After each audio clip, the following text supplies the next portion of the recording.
साथ साथ टिकटॉक भी बनाई, गपशप भी जम के लगाई। फिर भी मुफ्ती कवि टिकटॉक गर्ल के थप्पड़ का निशाना बन गए।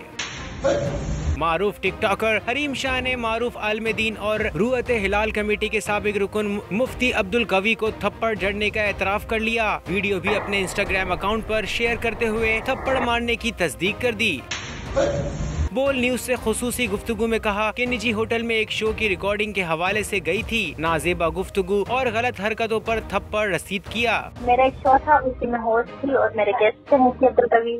उनको हमने बुलाया, जिसकी वजह से उन्होंने बदतमीजी की, हरेस किया और गलत किस्म की गुफ्तगू और नाजेबा हरकत की वजह से हमने उसको थप्पड़ मारा। तनकीद की जद में रहने वाले मुफ्ती कवी को थप्पड़ मारने की वीडियो तेजी से वायरल हो रही है। सब्सक्राइब करें और बेल दबाएं ताकि कोई खबर रह न जाए।